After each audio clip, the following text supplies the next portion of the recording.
Hop, demak, yana bir bor assalomu alaykum hammaga.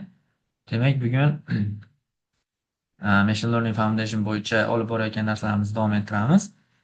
Hop, demak, bugungi darsimizda sizlar bilan quyidagi mavzularni gaplashamiz. Mana o'tgan darsda oraliq imtihon qilganmiz. Hop, demak, undan keyingi, ya'ni biz oyimizni ikkiga bo'ladigan bo'lsak, birinchi qismi yakunlandi. Endi bu oyimizni ikkinchi qismini mana 7-chi dars bilan davom ettiramiz. Shu bo'yicha 12-chi darsgacha olib boramiz. Hop, demak, bugun sizlar bilan quyidagi mavzularni gaplashamiz. Hop, avvalo o'tgan mavzuni takrorlaymiz. Birinchi bo'lib ozgina mana o'rtada 6-darsimizda imtihon savol-javob bo'lgan. Shuni hisobiga bugun sizlar bilan alohida savol-javob qilmaymiz. O'sha o'tgangi safar imtihonda holati yetarli. Demak, biz o'sha 5-darsni takrorlagan holatda davom ettiramiz. Hop, bundan keyin sizlar bilan biz o'tayotgan o'sha loyiha qilish uchun eng kerakli bo'ladigan bo'limlardan biri data preprocessing haqida gaplashib o'tganmiz. Demak, o'shani ozgina review qilamiz. Ya'ni data preprocessing o'zi nima edi, qanaqa bo'limlardan tashkil topganligini ozgina takrorlab olamizda. Va biz data preprocessingni ham encoding bo'limiga yetib kelgan edik va sizlar bilan ikkita encoding turini ko'rib chiqqanmiz. Ya'ni one hot va label encoding turlari. Xo'p, demak, bugun o'tishimiz kerak bo'lgan qolgan encoding turlari haqida ham gaplashamiz sizlar bilan ozgina. Bu o'sha encodingga davom bo'ladi va undan keyin Pythonga murojaat qilamiz va shu paytgacha biz Python bo'yichagi asosiy mavzular haqida gaplashib o'tganmiz. Ya'ni Pythonda o'tgan mavzularimiz bular data operationlar bo'lgan, undan tashqari data type bo'lgan, mass operation, logic operationlar haqida gaplashib o'tganmiz va undan tashqari conditionlar haqida ham to'xtalganmiz. Demak, umumiy bizni mana bu machine learning uchun kerakli bo'ladigan, aniqrog'i biz ko'rayotgan supervised machine learning uchun kerak bo'ladigan mavzularning ichida yana bitta mavzusi bor, bu for loop hisoblanadi. Ya'ni bugungi darsimizda sizlar bilan for loop haqida ham gaplashamiz va bugunni o'zida u for loopni ishlatgan holatda biz data preprocessingga tatbiq qilamiz. Ya'ni Pythondan for loopni o'rganamiz va undan keyin data preprocessingga tatbiq qilamiz. Ulardan biri missing qiymatlarni to'ldirish bo'ladi. Ya'ni biz oldin o'sha missing qiymatlarni qanday usulda to'ldirgan bo'lsak, endi for loop orqali to'ldirishni o'rganamiz. Ya'ni ishlarimizni anchagina osonlashtiramiz bugungi darsimiz davomida. Bu ham ancha muhim bo'ladi va uni va for loopni ishlatgan holatda sizlar bilan yana ko'rishimiz mumkin bo'lgani bu encoding hisoblanadi. Ya'ni for loop ko'rishimiz mumkin. Demak, for loop plus missing qiymatlarni to'ldirish, for loop plus encodingni o'tishimiz mumkin bo'ladi. Xudo xolasa keyingi darsimizda biz scalingni o'tamiz va scalingni o'tish orqali biz butunlay data preprocessingni tugatamiz. Xudo xolasa va undan keyin sizlar bilan algoritmlarga, model yasashga o'tib ketamiz. Shuning uchun demak mana bu orqadagi mavzular ham muhim. Uni yaxshilab takrorlab turishinglar kerak bo'ladi va vazifa qismini tushuntirishdan iborat bo'ladi darsimiz. Xo'p. Demak, davom etamiz. Avvalo shu o'tgan mavzularni takrorlab olish. Xo'p, demak, sizlar bilan boshida aytib o'tganmiz. Birinchi bo'lib bizga eng muhim holat, eng muhim tushuncha bu data hisoblanishi haqida gaplashganmiz va bu datani kompyuterga o'rgatish jarayoni bo'ladi. Ya'ni biz machine learning deyilayotganda asosiysi data bilan o'rgatamiz. Shuning uchun datamiz qanchalik yaxshi bo'lsa, qanchalik sifatli bo'lsa, kompyuter shuncha yaxshi o'rganadi. U degani bizning modelimiz shuncha yaxshi javob beradi, shuncha yaxshi aqlli bo'ladi. Ya'ni AIning har bir bo'limi borki, ma'lumotlar asosida o'rgatiladi. Qaysi bo'lim deyishingizdan qat'iy nazar ma'lumotlar bilan o'rgatilinadi. O'sha model o'rgatilib o'rganadigan holat hisoblanadi. Oddiy misol uchun robotlarni oladigan bo'lsak ham, unga xuddi shu harakatlar o'rganiladi. O'sha qanaqa holatda yaratilgan robot bo'ladi. Mana misol uchun ofitsiant robot deydigan bo'lsak, o'sha aynan ofitsiantlik holati uchun kerak bo'ladigan xususiyatlar o'rgatilgan, harakatlar o'rgatilgan. O'sha yerga borasan, misol uchun ovqatni olasan, olib kelasan, shunga o'xshagan yoki shaxmat o'ynaydigan robot bo'ladigan bo'lsa, shaxmat yurishlar o'rgatilgan. Xuddi shunga o'xshab, demak, baribir AIni qaysi bo'limi bo'lishidan qat'iy nazar o'sha ma'lumotlar asosida o'rgatilinadi va ma'lumotlar asosida boshqacha tomondan aytadigan bo'lsak, aqlli qilinadi. Demak, biz o'tgangi darslarimizda umumiy data preprocessing haqida gaplashgan edik.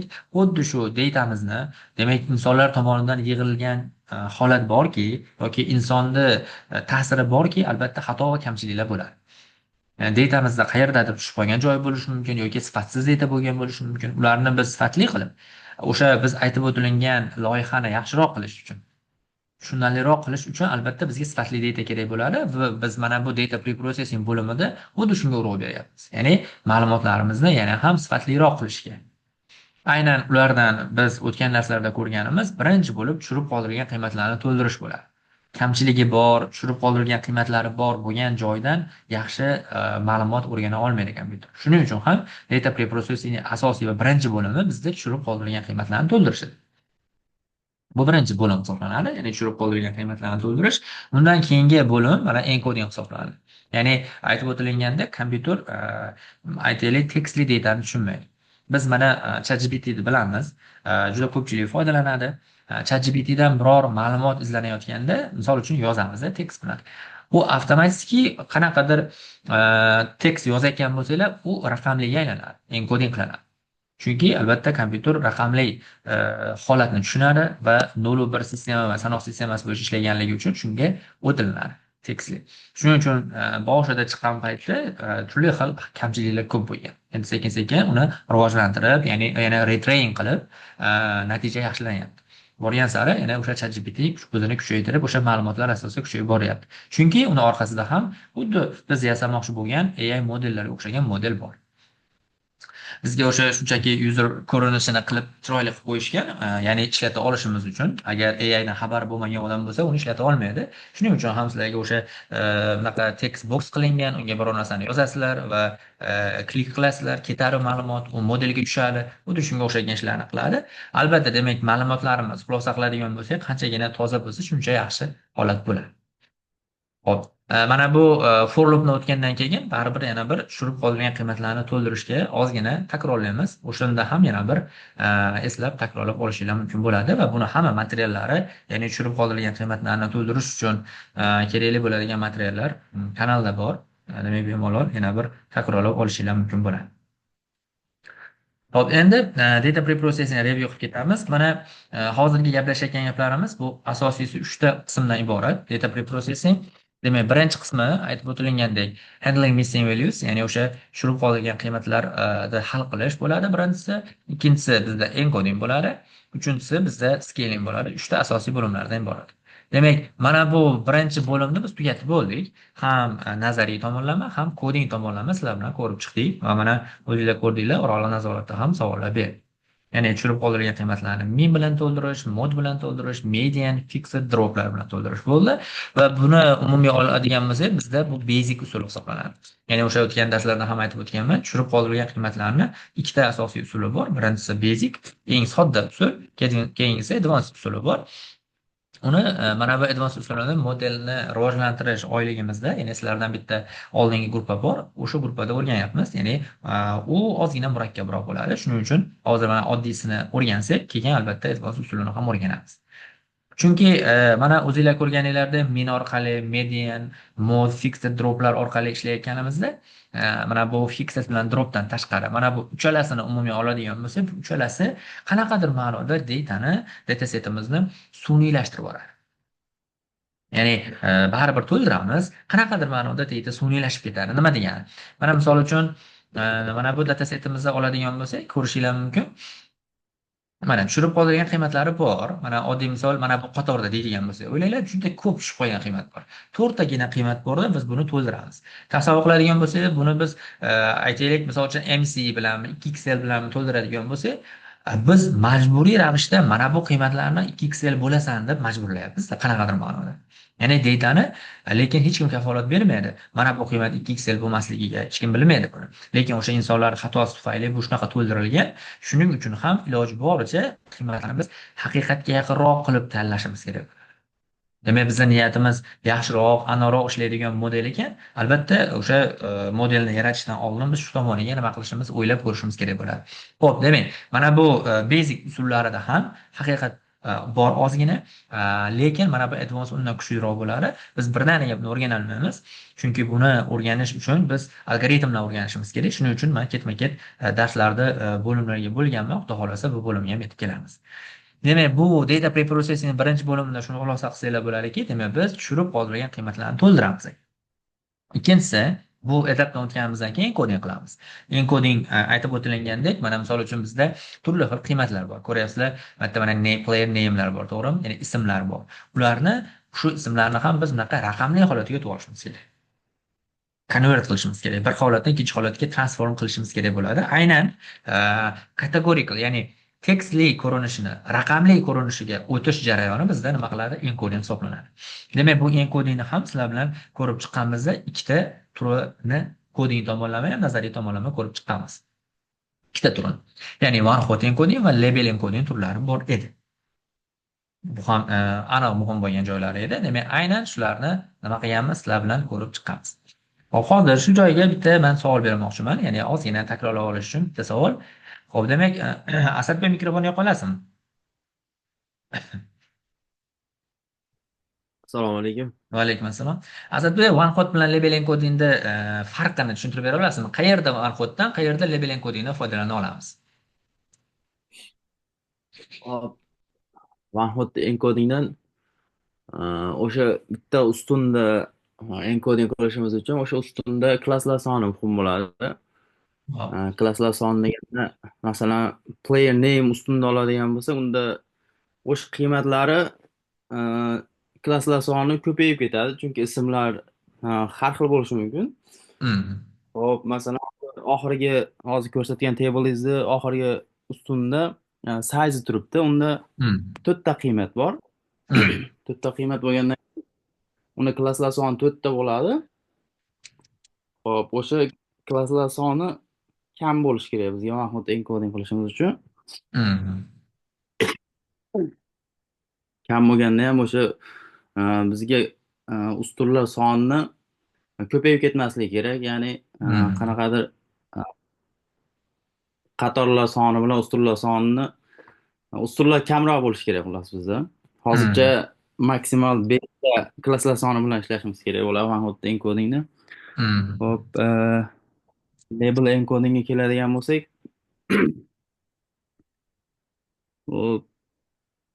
buni asosiy farqi o'sha OneHot encodingdan qochish uchun ishlatiladi. U qo'shimcha table hosil qilmaydi. Ya'ni qo'shimcha ustun kerak emas. Bitta ustun hozir OneHot encodingning klasslar sonicha ustun yaratiladigan bo'lsa, label encodingda faqat o'sha ustunni o'zi qoladi. Hop, yaxshi. Yaxshi, takrorlab oldik bu xonada. Demak, umumiy oladigan bo'lsak, demak bizda OneHot encoding qanaqa ishlar edi? O'sha har bir klass uchun, ya'ni mana misol uchun mana bu player name ustunini oladigan bo'lsak, nechta o'yinchi bo'lsa, har biri uchun mana bu qatorda turibdi, to'g'rimi? Manaqa ustun ochib yuboradi. Yangi ustun yaratadi. Bu albatta datasetimizda juda katta bo'lib ketishiga sabab bo'lib qoladi. Agar bizda mana hozir Asadbek aytmoqchi, ozroq klass bo'lsa, ya'ni mana bu klass nima degani? Bitta oiladan bittadan degani. Agar mana misol uchun qaranglar, XL, S, MS bor, 2XL bor. Hozir mana bu yerda bizda yana 2XL bo'lsa ham baribir klasslar soni nima bo'ladi? O'zgarmaydi. Mana 2XL deylik, mana hozir 1, 2, 3, 4 deydi klasslar soni, hozir ham 4 ta. Chunki 2XL dan ikkita-ku, bitta hisoblanadi. Xuddi shunga o'xshagan klasslar sonini hisobga olgan holatda biz olishimiz mumkin ekan. Demak, agar klasslar soni juda ko'p bo'lib ketsa, demak mana bu holatda size ga OneHot encodingni qo'llasak bo'ladi. Mana bu player name ga esa label encodingni qo'llaymiz, chunki label encoding alohida ustuni yaratmaydi. Uni o'rniga alifbo tartibida qaysi bir birinchi kelsa 0 qo'yadi. Keyingisiga 1 qo'yadi. Xuddi shunaqa qilib davom ettiradi. Mana misol uchun mana bu ikkalasini oladigan bo'lsak, mana Aleksandr Mayer bilan Lewandowskini oladigan bo'lsak, bu A dan boshlanyapti-yu. Buni o'rniga misol uchun oladigan bo'lsak, 0 bilan almashtiradi. Mana buni misol uchun ikkalasi deylik bor deydigan bo'lsak, buni 1 bilan almashtiradi. Xuddi shunaqa tartibda nima qiladi? Ishlaydi. Demak, shu tomondan buni eslab qolsak bo'ladi. Demak, buni hammasi bor. Albatta, buni shunchaki sizlar bilan takrorlayman. Endi bu scaling keyingi mavzuni ekan, xudo xolasa, chunki bugun o'tishimiz kerak bo'lgan boshqa mavzu ham bor. Demak, encodingni davom ettiramiz, chunki mana bu yerda ko'rganinglarda ikkita turini o'tgan edik. Mana bu qolgan encodingni turlarini kodlari ozgina murakkab. Shuning uchun nazariy tomondan sizlarga hozir tushuntiraman, kodingini keyingi oyda o'rganamiz. Chunki hozir mana bu ikkita usulni o'zi bilan ishlashimiz yetarli bizga. Yana ortiqcha kodlarni o'rganib olib hozir keyinchalik esimizdan chiqib qolib yana o'rganishni keragi yo'q. Foydalanadigan jihatlarni o'rganamiz, bevosita buni praktikaga tatbiq qilamiz. Lekin qolgan encoding turlari ham borligini, uni orqa tomonda nima bo'layotganligini ozgina bo'lsa ham tushunib qo'yishinglar kerak bo'ladi. Demak, undan tashqari bizda mana bu ikkita encoding turidan tashqari yana bizda uchta encoding turi bor. Ya'ni eslab qolsanglar bo'ladi. Mana bu tushirib qoldirilgan qiymatlarning ham 5 ta usuli bo'lganidek, encodingda ham 5 ta usuli bor. Demak, aytib o'tganimizdek, encoding bizda one hot encoding, label encoding va biz hozir nazariy tomondan o'tmoqchi bo'layotganlarimiz bular. Ya'ni frequency encoding, target va ordinal encoding turlariga bo'linadi. Va hammasini ham baribir orqasida qanaqadir logikasi bor, qanaqadir o'sha ma'nodan kelib chiqqan holatda encoding qilinadi. Shunchaki o'zimizdan o'zimiz qila olmaymiz.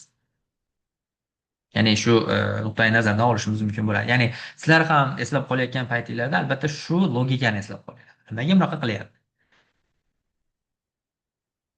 Mana demak, frequency encodingdan boshlayapmiz, qaranglar. Demak, frequency encoding mana o'zini nomi bilan ham aytib turibdi, qanaqadir takrorlanishlar haqida gap ketyapti.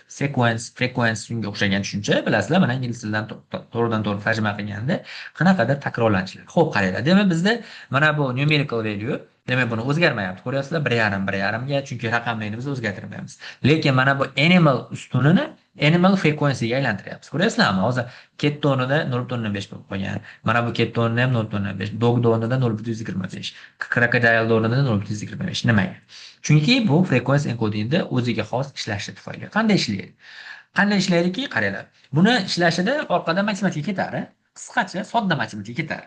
Ya'ni biz hozir olmanglar, qo'limizda hisoblamaymiz. Albatta bu juda ko'p dataset bo'lgandan keyin buni kodi orqali o'zi avtomatik hisoblaydi. Qanday hisoblayapti? Qaranglar. Tezroq matematika haqida fikrlash tezroq o'quvchilar buni tushunib oldi. Agar bo'lmasa, hozir baribir tushuntiraman. Qaranglar. Demak, frequency encoding qancha takrorlanyapti? O'sha klassdan necha marta takrorlanyapti? O'shani bilishimiz kerak. Hozir birinchi ketdan boshlaymiz. Ketni ko'rsanglar, nechta bor ket? 2 ta bor. Mana bu datasetimizda bizda ketimiz 2 ta.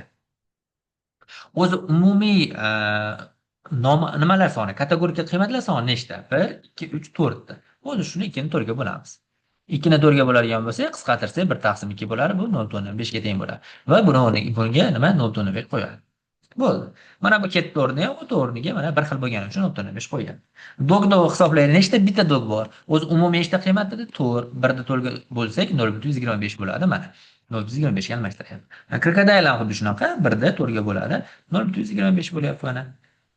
Bo'ldi. Menimcha bu qiyin emas. Ya'ni qanday ishlayapti? Takrorlayapmiz yana boshqatdan.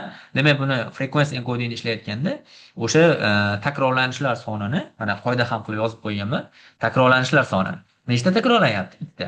Umumiy elementlar soniga. Umumiy element nechta bizda? 4 ta. Xuddi o'shanga bo'ladi. Mana misol uchun mana bu aytaylik, mana buni qilmoqchi bo'lsak deylik, XL ni amalga oshirmoqchi bo'lsa, o'ylaylik, o'zi bizda umumiy olganda bu nechta datasetimiz bor? 4379 degan deylik.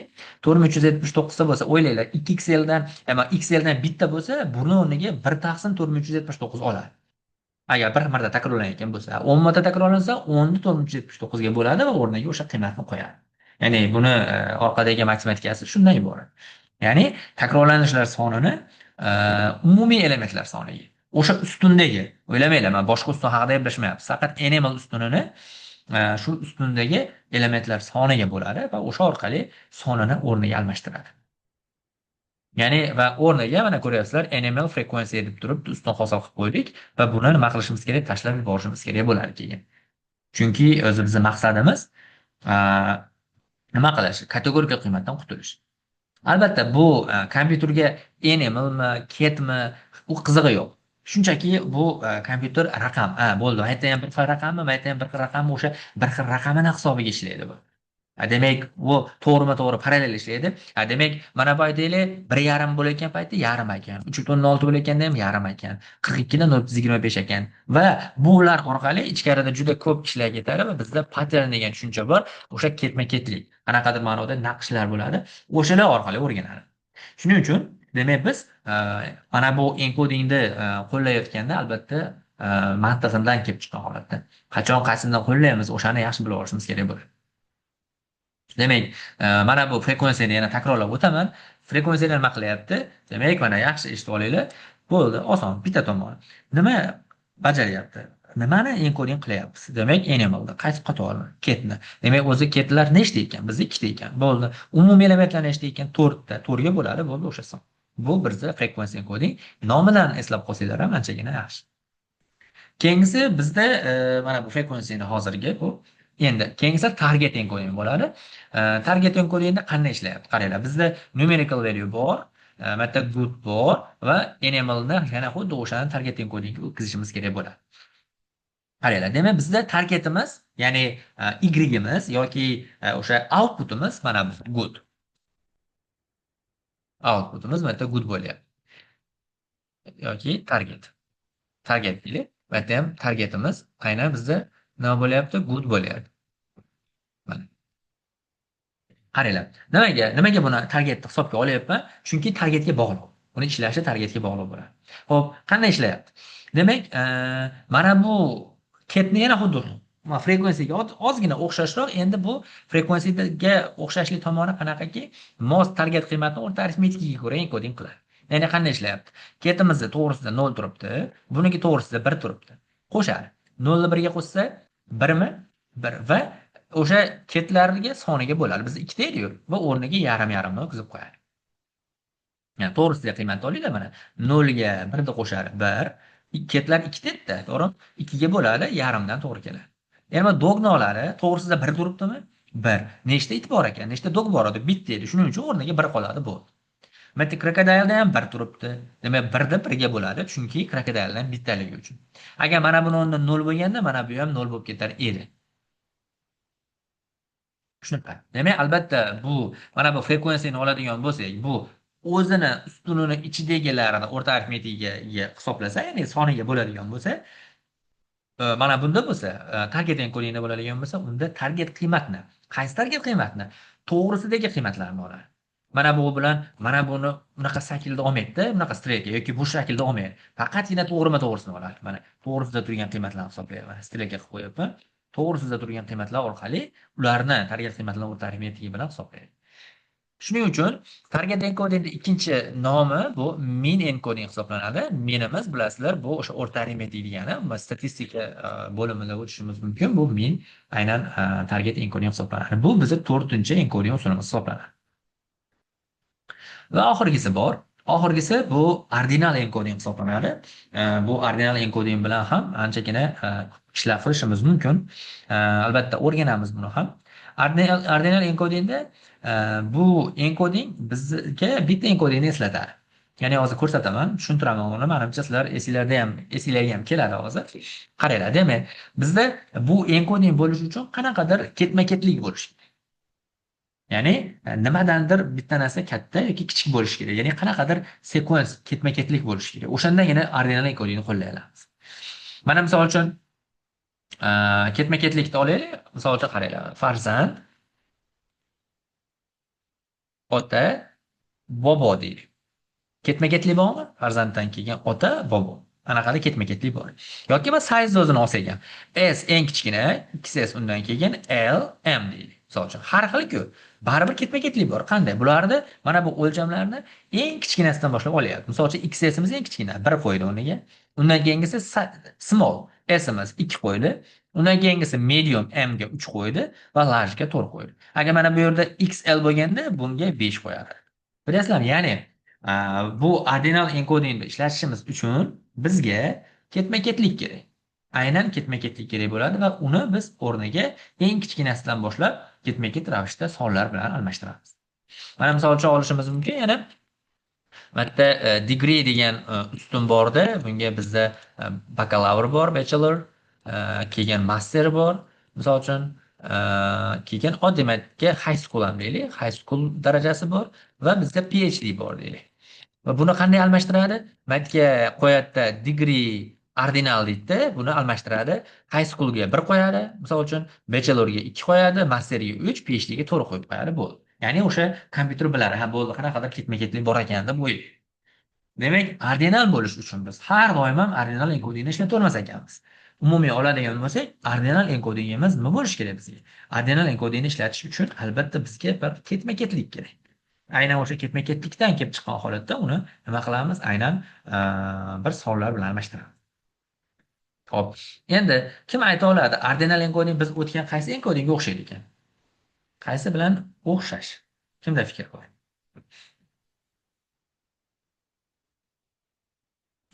Biz o'tganlar ichida label encoding bo'yicha. Qaysiga? Label encoding. To'ppa-to'g'ri. Unda ham Dem- Hmm. taklif bor.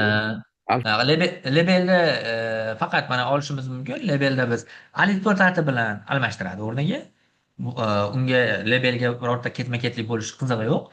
Ordinal encodingda aynan ketma-ketlik bo'lishi kerak. Bitta farqi shunda, demak shu bilan assotsiatsiya qilib birgalikda nima qilasizlar, eslab qolsanglar bo'ladi. Mana bu yerda ham qaranglar, mana large, small, extra large, medium, large, extra large bor edi. Buni ham almashtiryapti. Qanday qilib? Buni ketma-ketlikda qanaqadan qilgan? Yo kichikdan kattaga, yo kattadan kichikka qilish kerak. Ikkita aynan ketma-ket tartibi buzilmasa bo'ldi. Ya'ni tartibi qanaqa? Misol uchun o'rtachaga bir qo'yib, kattaga 2 qo'yib, kichkinaga 3 qo'yib shunaqa qilib bo'lmaydi. Misol uchun mana bu tizmamizda ko'ryapsizlar, extra large eng kattasiga 0 qo'ydi. Undan keyingi large ga 1 qo'ydi, medium ga 2 qo'ydi va small ga 3 qo'yyapti. Shunaqa. Yoki jadvalni tepadan pastga yoki pastdan tepaga qilsanglar bo'ladi. Ikkalasidan biri, ikkalasi ham to'g'ri ishlayveradi. Endi bizda consistency degan narsa bor, ya'ni o'sha ketma-ketlikni uzmasligilar kerak. Aytaylik, datasetda ustunlar bo'yicha encoding qilmoqsizlarda bitta ustunni kattadan kichikka, keyingi ustunni kichikdan kattaga qilmasligilar kerak. Bitta datasetga bir xil qoida bilan qolganlariga ham hammasiga tatbiq qilishinglar kerak bo'ladi. O'shandagina logika ishlaydi. Demak, shu bilan nima qilinglar, eslab qolinglar. Va sizlar bilan umumiy olganda 5 ta encoding turini ko'rdik. Ikkitasini koding tomonidan ko'rdik. Albatta, 3 tasini o'rganamiz. Faqat hozir emas. Biz o'zi kodlarimiz ko'p bo'ladi. Uni o'rniga biz boshqa kod o'rganamizda, mana bu 3 ta encodingni turini albatta keyingi oylarda qo'shib olamiz. Xo'p, endi biz o'rganishimiz kerak bo'lgan keyingi asosiy tushunishimiz kerak bo'lgan mavzu bu for loop hisoblanadi. Demak, shu paytgacha o'zi mana bu Pythonda mavzularini shunaqa saralab olganmizki, uni machine learningga bevosita tatbiq qilib ketaylik. Ya'ni boshqa tomondan tushuntiradigan bo'lsak, qachonki Python bizga kerak bo'lganda o'sha mavzuni o'rganamiz. Chunki biz birinchi Pythonda hamma mavzusini o'rganib qo'yib ishlatmasak-yu, keraksiz bo'lsa-yu, esimizdan chiqib qolsa foydasiz. Shuning uchun demak hammasini nimasi bo'lgan, o'ziga xos o'rni bo'lgan. Demak, birinchi mavzularda biz sizlar bilan data type'ni o'rgandik. Chunki ma'lumot bilan ishlaymiz deyapmiz. Datalar bilan ishlaymiz deyapmiz. Datalar bilan ishlayotgandan keyin datani turini bilmagan o'quvchi datalar bilan ishlay olmaydi. Shuning uchun albatta data type'larni o'rganganmiz. Undan tashqari bizga o'sha operationslar ham bo'ldi, chunki ularning ustida turli xil arifmetik amallar, mantiqiy amallar ishlatganmiz. Albatta ularni to'g'ri qo'llash uchun bizga operationlar kerak bo'ldi. Va uchinchi o'rganganimiz bizda nima bo'ldi? Conditionlar bo'lgan. Conditionsni umumiy oladigan bo'lsak, o'sha iflar, else'larni olishimiz mumkin. Ya'ni o'sha datani kontrol qilish uchun, ya'ni uni filtr qilish uchun deylik, ko'proq filtr qilish uchun nima qilindi? Ishlatilib o'tilgan edi. Va bizda to'rtinchisi bor, bu aynan for loop hisoblanadi. Ya'ni umumiy olganda o'sha jarayonni avtomatlashtirish uchun ishlatiladi. Ya'ni bizning hozirgi jarayonimiz nima? Aytaylik, data preprocessing. Data preprocessingni biz nima qilayotgandik? Qo'lda bittadan bajaryaptik har bir ustun bo'yicha. Endi uni qilmaymiz. Chunki bizni o'zimiz sohamiz qolganlarda og'irini yengil qilib, vaqtini tejash uchun ishlatiladigan modellar yaratayotgan ekanmiz. Nima uchun o'zimizni ham ishimizni osonlashtirmasligimiz kerak? Aynan shuning uchun ham for loopni ishlatgan holatda biz asosiy qurolimiz sifatida ishlaydi va bu o'sha datalarni nima qilamiz? Avtomatlashtiramiz. Ishlarni manual qilish bor, auto qilish bo'lsa, manual bittalab qo'lda tushib qolgan qiymatni to'ldirishimiz kerak bo'lsa yoki bittalab encoding qilish kerak bo'lsa, bunaqa qilmaymizda for loop orqali butunlay hammasini birdaniga qilish imkoniyatiga ega bo'lamiz. Va albatta har doim for loopni o'zidan emas, ba'zida for loop bilan conditionni qo'llaymiz, operationslarni qo'llab ketamiz. Ya'ni o'tilangan mavzularni birgalikda qo'llash orqali bunga erishamiz. Xo'p, oldin biz for loopni ozgina mana bu bilmaydiganlar uchun nima qilamiz? Ozgina ko'rib ketishimiz kerak bo'ladi.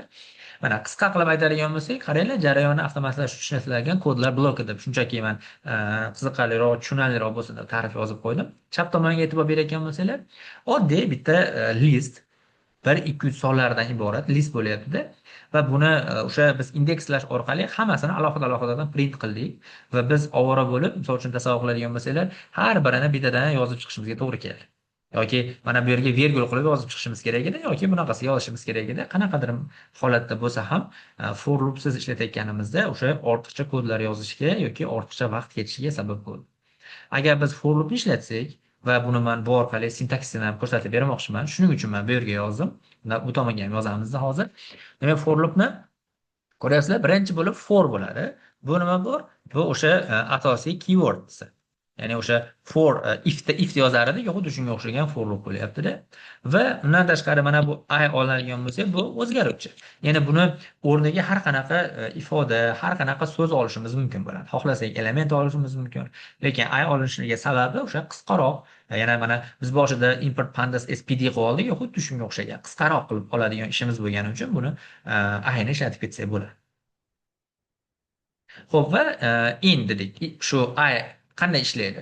Har birini ichiga kirib chiqadi. Birinchi 1 ichiga kiradi, keyin 2 ichiga kiradi, keyin 3 ichiga kiradi va bu yoqqa olib chiqib beradi. Mana 1 ichiga chiqib print qiladi. 2 ichiga kiradi, print qiladi. 3 ichiga kiradi, nima qiladi? Print qiladi. Ya'ni albatta bu nimasi sharti bo'ladi. Xo'p, endi shuni bir yo'la ko'rib ketamiz hozir. Preprocessing ichiga ko'rsak ham bo'ladi. Mana oddiy misol oddigina ko'radigan bo'lsak, qaranglar. For in misol uchun oddiy misol hozir soddalroq bo'lsin deb tepaga yozib olsak, a teng 1 2 3 desak, for I in a. Hop, endi print I deydigan bo'lsak, bizga chiqarib beradi mana 1 2 3 ni. Ya'ni har birinchiga kirib chiqyapti. Hop, ozgina boshqacha qilsak, for I in a deb turib, pastiga aytaylik print I plus 1 deylik. Ko'rasizlar, nima qilyapti? Har birinchiga kiryapti-da, mana 1 da olyapti va 1 qo'shyapti. Mana bu 2 bo'lyapti. Yana 2 ga o'tyapti, 1 qo'shyapti, 3 bo'lyapti. 3 ga o'tyapti, 1 qo'shyapti, 4 bo'lyapti. Ya'ni ko'ryapsizlarmi? Ya'ni qo'limizda hammasini hisoblab yurmaymiz-da. Mana bu oddiy kod bilan ishlarimizni tezroq amalga oshirib ketsak bo'ladi. Misol uchun xuddi shuni o'rniga ko'paytiruv deysiz, 4 deylik. Ya'ni shunaqa holat qilki, har bir ichidagi elementlarni aytaylik 2 deylik, birinchi 2 marta oshir deyapti. 2 ga ko'paytirib chiqsak, mana 2 4 6 chiqyapti. Ya'ni bu hozir Python orqali tushuntirishim bizga albatta muhim bu narsa. Nimani machine learning tomonidagi data bo'yicha ishlarni ham amalga oshirishimizga, tushunishimizga nima bo'ladi? Anchagina oson bo'ladi. Shuning uchun bu sintaksini ko'rib ketyapmiz. Demak, mana bu I ni gaplashdik. Mana misol uchun I o'rniga I element deb ketsanglar ham bo'ladi. Misol uchun bunga print bunga qo'ysanglar bo'ladi. Element deb yozsak, mana ishlab beraveradi bu ham. Farqi yo'q. Faqatgina o'sha aytib o'tganimdek qisqaroq yozish uchun, deb vaqtimizga yetkazib yurmasligimiz uchun xuddi shu usuldan nimadan foydalanib ketilyapti. Shuning uchun ham demak buni esingizda tursin. Demak bu o'sha sistema, o'sha ketma-ketlik bo'yicha qilinadi. Xo'p, yana ba'zi o'quvchilar bo'yicha kodingdan savol berganda bo'ladigan xatolar bor. Mana bu keywordsli ko'p holatlarda, ya'ni for, if, condition, def, class hammasida 2 nuqta qo'yish esingizdan chiqmasin. Oldingi gruppamda ham bor edi, ko'pchilik esdan chiqib qolardi. 2 nuqta qo'ysanglar kod xato ketadi. Shuning uchun doim 2 nuqta qo'ysanglar o'zi bu tomonga 4 ta surib beradi. Mana bu chap tomondan surib beradi. O'zingizlar qo'lda surib o'tirishingizga hojat bo'lmaydi. Ya'ni o'zingizlar kodinglarni ketishidan kelib chiqqan holatda qanaqa ketgan, to'g'ri ketyapti, noto'g'ri ketyapti, ozgina bo'lsa ham his qilib tursanglar bo'ladi. Xo'p, demak aytib o'tilganda bu for loopimiz o'sha juda muhim. Hozir mana machine learning tomonidan ham ko'ramiz sizlar bilan. Hozir Python tomonidan ko'radigan bo'lsak, aytganimizdek juda ko'p ishlarni amalga oshirib ketsak bo'ladi for loop orqali. Ya'ni ma'lum bir o'sha list bo'lsa, uni ichidagi elementlarni qo'shish bor, yig'indisini topish, ayirmasini topish va hokazo ishlarni nima qilamiz? Amalga oshirsak bo'ladi. Va albatta bu orqali oldin bunga men uyga vazifa ham beraman. Python tomonidan kuchaytirib olasizlar va mana bu machine learning tomonidan ishlarimizni amalga oshirishimiz qiyin bo'lmaydi. Maqsadini tushunib olinglar-da. Mana misol uchun for aytaylik boshqa list tutsak, bunga b deydigan bo'lsak, aytaylik hello, misol uchun hi, misol uchun by bo'lsa, misol uchun qaranglar. Demak, for I in b deyapmiz va print bo'lsa. Ko'rasizlar, I. Mana har birini ichiga kiryapti, bu yoqqa tortib chiqyapti. Shuni ozgina o'zgartirib, misol uchun lensdan foydalanib ayirsak, hammasini uzunligini chiqaryapti. Qaranglar, bitta list berdi, har bir ichidagi uzunliklarini chiqarib ber deyapti. Misol uchun hello 5 ta harfdan tashkil topgan. Hi 2 ta harfdan, by 3 ta harfdan. Ko'rasizlarmi? Agar biz shuni bilmaganimizda kodimiz anchagina uzayib, anchagina ko'payib ketadi. Hozir shu oddiy for loopni bilganimiz uchun yana ham ishlarimizni qisqartirsak bo'ladi. Hozir biz bugungi darsimizda barcha for loopga oid misollar, for loopga oid kodlarni tugatalmaymiz. Men faqatgina sizlarga mantig'ini o'rgata olaman. Albatta buni praktika qilib, ko'proq shug'ullanib, ko'proq buni ustida misollar ishlab turib kuchaytirib olsanglar bo'ladi. Albatta, machine learning tomonidan o'tadigan kerakli bo'lgan joylarni ko'p o'rganamiz sizlar bilan, lekin mana bu Python tomonini ham nima qilishimiz, mustahkamlashimiz kerak bo'ladi. Demak, albatta buni mustahkamlab ketadigan bo'lsanglar, bu keyingi holatlarda anchagina qiyinlik tug'dirmaydi. Demak, bu for loopimiz u darajada murakkab emas. Qo'rqadigan joyi yo'q buni. O'sha ozgina bir ikkita misol ishlaydigan bo'lsanglar, u qiladi va bizda eng muhimi buni machine learningda ishlata olamizmi, yo'qmi, o'sha. Demak, datasetimizni bu tomonga olib kelib olamiz. Import pandas as pd qilamizda, keyin bizga df kerak bo'ladi, pd read underscore csv datasetni olamiz, o'shimi? Mana bilasizlar, datasetimiz mana bu datasetni olamiz va mana bu yerga qo'yamizda, endi datasetimizni ochamiz. Mana ko'rib turganinglarda bizda mana dfimiz hit bilan ochadigan bo'lsa, birinchi quyidagicha ko'rinishda bo'ldi mana. Ko'ryapsizlar, anchagina datasetimiz bor. Bu foydali datasetimiz. Albatta, buni ishlatamiz va qanday qilib preprocessing qilishimiz mumkin for loop bilan uni ko'rib chiqamiz. Xo'p, demak, hozircha bizda 10 minut tanaffus, 40 minut bo'ldi. 10 minut tanaffusdan keyin yana darsimizni davom ettiramiz. Vaqtida kiringlar, hozircha tanaffus.